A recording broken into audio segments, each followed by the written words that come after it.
हम शुरू करने जा रहे हैं कक्षा 7 का विज्ञान विषय का अध्याय 11 जंतुओं और पादपों में परिवहन। बच्चों, इस पाठ में सबसे पहले हम समझेंगे परिसंचरण तंत्र के बारे में कि किस तरह से मनुष्य में परिसंचरण तंत्र पाया जाता है और किस प्रकार धमनियां और शिराएं जो होती है वो शुद्ध और अशुद्ध रक्त का शरीर में परिवहन करती है। तो चलिए बच्चों शुरू करते हैं। बच्चों, आप सभी जानते हैं कि सभी जीवों को जीवित रहने के लिए भोजन, जल और ऑक्सीजन की आवश्यकता होती है। बच्चों, ये सब हम पढ़ चुके हैं कि जीवों को अपनी जैविक क्रियाओं के लिए भोजन, जल और ऑक्सीजन की आवश्यकता होती है। बच्चों, जब हम सांस लेते हैं तो हम क्या करते हैं, ऑक्सीजन को अपने शरीर के अंदर लेते हैं, और जब भी हम भोजन खा रहे हैं तो वो भी क्या होगा, पचने के बाद में हमारे शरीर की प्रत्येक कोशिका तक पहुंचता है। तो बच्चों, क्या होता है यहाँ पर कि ये जो भी चीजें हैं ये शरीर के विभिन्न अंगों तक पहुंचा दी जाती है। बच्चों, हमें पता है कि हमारे शरीर में ये कार्य कौन करता है, रक्त करता है। एक तरल पदार्थ हमारे शरीर में है रक्त, जो क्या करेगा कि ये जो भी आवश्यक पदार्थ है इनको शरीर के प्रत्येक भाग तक पहुंचा देता है। बच्चों, इसके अलावा जो रक्त है वो क्या करता है कि जो अपशिष्ट पदार्थ हैं उनका परिवहन भी करता है, उनको उस स्थानों तक लेकर आता है जहां से शरीर से बाहर निकाल दिए जाते हैं। बच्चों, यह कार्य शरीर में कौन करता है, परिसंचरण तंत्र और उत्सर्जन तंत्र करते हैं। यानी कि परिसंचरण तंत्र और उत्सर्जन तंत्र के द्वारा जो अपशिष्ट पदार्थ हैं वो भी हमारे शरीर से बाहर निकाल दिए जाते हैं। बच्चों, हृदय और रक्त वाहिनियां जो है वो संयुक्त रूप से हमारे शरीर का परिसंचरण तंत्र का निर्माण करती है। बच्चों, इसी के बारे में जो है हम इस भाग में विस्तार से समझेंगे। तो बच्चों, मनुष्य के अंदर कुछ इस तरह का परिसंचरण तंत्र पाया जाता है जहां पर बच्चों रक्त वाहिनियां और हृदय मिलकर क्या करते हैं, परिसंचरण तंत्र का निर्माण करते हैं। चित्र में आपको दिखाई दे रहा है बच्चों कि ये जो धमनियां और शिराएं हैं ये शरीर के प्रत्येक अंग तक पहुंचती है और वहां पर जो है शुद्ध रुधिर को ले जाती है और अशुद्ध रुधिर को जो है वापस लेकर आती है। बच्चों, यहाँ पर हमें जो लाल रंग में दिखाई दे रहा है वो क्या है बच्चों, धमनियां है, और जो नीले रंग से हमें दिखाई दे रही है वो क्या है बच्चों, यहाँ पर शिराएं हैं। चलिए आगे बढ़ते हैं बच्चों।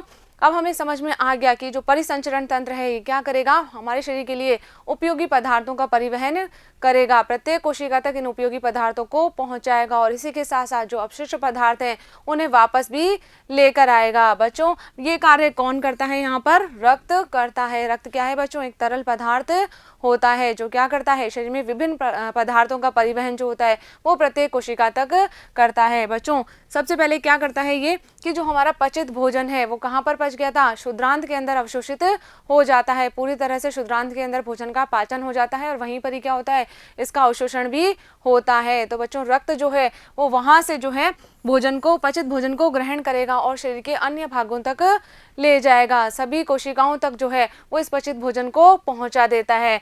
इसके अलावा बच्चों, जो फेफड़ों से हमने ऑक्सीजन ली है, हम जब श्वास लेते हैं तो हम क्या करते हैं, ऑक्सीजन को फेफड़ों के अंदर भरते हैं, उस ऑक्सीजन को भी रक्त क्या करेगा, शरीर में ले जाएगा और इसी के साथ साथ क्या करेगा, जो अपशिष्ट पदार्थ हैं या कार्बन डाइऑक्साइड जो है उन्हें भी क्या करेगा, वापस से लेकर आएगा। कार्बन डाइऑक्साइड वाला जो रक्त है उसे वापस से हृदय तक लेकर आता है और फेफड़ों तक पहुंचाता है, जिससे क्या होता है, जो कार्बन डाइऑक्साइड युक्त वायु है उसे शरीर से वापस बाहर निकाल दिया जाता है। तो इस तरह से ये अपशिष्ट पदार्थों का परिवहन भी करता है। बच्चों, रक्त के अंदर जो तरल भाग होता है वो क्या कहलाता है, प्लाज्मा कहलाता है और इसके अंदर जो है विभिन्न प्रकार की कोशिकाएं पाई जाती है, जैसे कि बच्चों लाल रक्त कोशिकाएं जिसे क्या कहते हैं, आरबीसी कहते हैं, रेड ब्लड सेल्स। इसके अलावा श्वेत रक्त कोशिकाएं जो क्या कहलाती है, व्हाइट ब्लड सेल कहलाती है और इसी के साथ साथ बच्चों पट्टिकाओं यानी कि प्लेटलेट्स जो होते हैं ये कोशिकाएं इस प्लाज्मा के अंदर निलंबित रहती है। अब एक एक करके जो है हम इनके बारे में समझते हैं। तो बच्चों, जो हमारी लाल रक्त कोशिकाएं हैं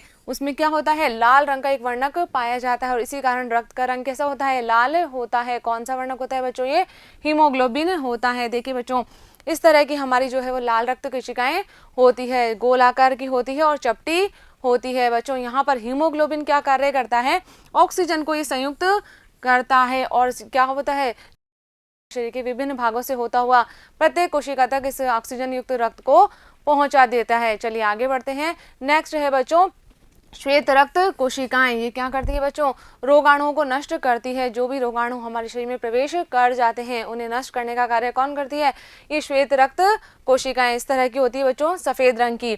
नेक्स्ट है बच्चों पट्टिकाणु। ये पट्टिकाणु क्या करते हैं बच्चों, रक्त का थक्का बनाने में सहायक होते हैं। जब कभी भी हमें चोट लग जाती है और रक्त वहां से बहता है तो कुछ समय पश्चात आप देखेंगे कि रक्त का बहना जो है वो अपने आप ही रुक जाता है। किसके कारण रुकता है बच्चों, इन पट्टिकाणु यानी कि प्लेटलेट्स के कारण। ये क्या करते हैं, जिस भी स्थान पर हमें चोट लग गई है उस स्थान पर ये क्या करेंगे, रक्त का थक्का बना देते हैं। बच्चों ये जो रक्त है ये रक्त वाहिनियों में प्रवाहित होता है। क्या होती है बच्चों, रक्त वाहिनियां। रक्त वाहिनियां जो होती है नलियों के समान होती है, जो रक्त को शरीर के एक स्थान से दूसरे स्थान तक ले जाती है। चलिए आगे बढ़ते हैं बच्चों।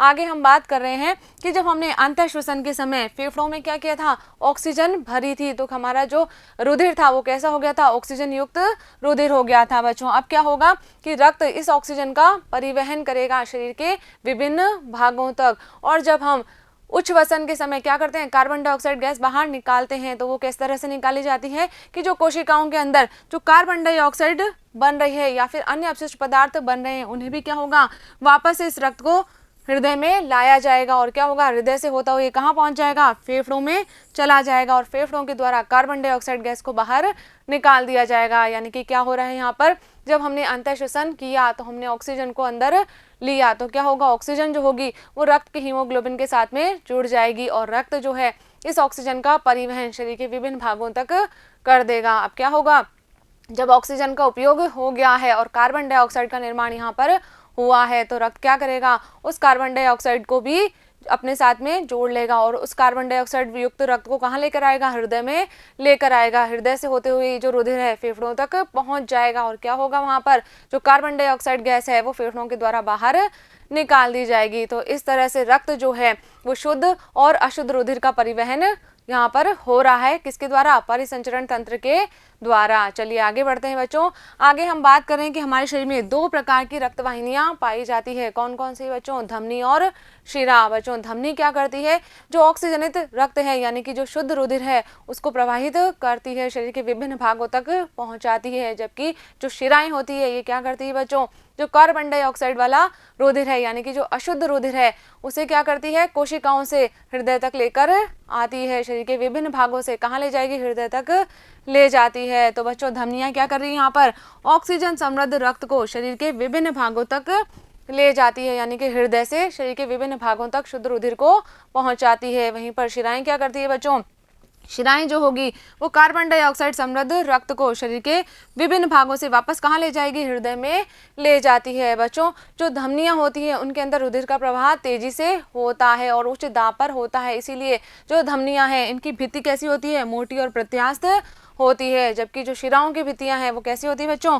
पतली होती है। बच्चों अब शिराएं क्या कर रही है कि जो अशुद्ध रुधिर है उसे शरीर की प्रत्येक कोशिका से लेकर कहाँ ले जा रही है, हृदय में ले जा रही है। तो बच्चों शिराओं के अंदर कुछ ऐसे वाल्व होते हैं जो रुधिर को पुनः पीछे आने से रोकते हैं, यानी कि इनमें रुधिर का प्रवाह एक तरफा ही होगा, एक दिशा ही होगा। कहाँ की ओर होगा बच्चों, केवल हृदय की ओर ही होता है, यानी कि प्रवाह जो हो रहा है शिराओं के अंदर वो केवल कहाँ हो पाएगा, हृदय की ओर ही होगा। वापस से जो है रुधिर पीछे नहीं आ सकता है। बच्चों अब हमारी जो धमनियों में रुधिर प्रवाह हो रहा है इस प्रवाह को हम महसूस भी कर सकते हैं। किस तरह से करेंगे बच्चों, क्या करना है हमें कि अपने दाहिने हाथ की जो मध्य और तर्जनी उंगली है इस तरह से उसे हमें बाईं कलाई पर जो है अंदर की ओर दबाकर रखना है। बच्चों जब आप थोड़ी देर यहाँ पर दबाकर रखेंगे तो आपको महसूस होगा कि यहाँ पर हमें कुछ स्पंदन गति अनुभव हो रही है। बच्चों ये किसकी है, ये रुधिर के प्रवाह की है। ये क्या कहलाता है बच्चों, नाड़ी स्पंद कहलाता है। क्यों हो रहा है ये, क्योंकि धमनियों में अंदर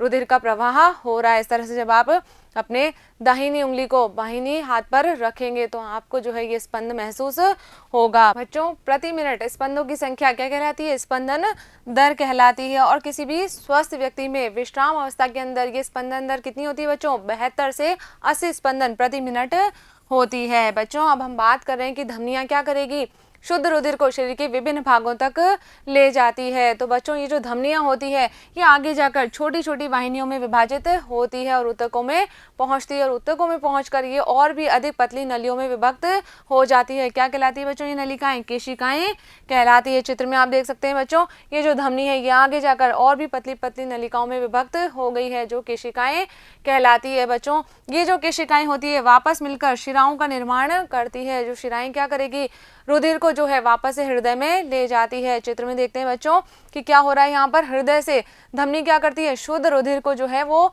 शरीर के विभिन्न भागों तक ले जाती है और शरीर के विभिन्न भागों में उपस्थित जो केशिकाएं हैं वो क्या करेगी, वापस से मिलकर शिरा का निर्माण कर लेती है और इन शिराओं के द्वारा जो अशुद्ध रुधिर है वो वापस से हृदय में आ जाता है। तो इस तरह से बच्चों हमारे शरीर में ऑक्सीजनित रुधिर और विऑक्सीजनित रुधिर का जो है वो परिवहन होता है। तो बच्चों यहाँ पर जो है हमारा ये भाग कंप्लीट होता है। मुझे उम्मीद है कि इस वीडियो में हमने जो भी बातें की है वो आपने अच्छे से समझी होगी और अपनी कॉपी में नोट भी कर ली होगी। तो बच्चों इस वीडियो पर आधारित मैं आपको 2 प्रश्न दे रही हूँ जिनके उत्तर आपको अपनी कॉपी में नोट करने हैं। पहला प्रश्न है बच्चों, रक्त कोशिकाएं कितने प्रकार की होती है, और दूसरा प्रश्न है, एक स्वस्थ वयस्क व्यक्ति की सामान्यतः स्पंदन दर कितनी होती है। बच्चों इन दोनों प्रश्नों के उत्तर आपको अपनी कॉपी में नोट करने हैं। मिलेंगे हम अगले वीडियो में इन प्रश्नों के उत्तर के साथ। तब तक आप पढ़ते रहिए, आगे बढ़ते रहिए। धन्यवाद।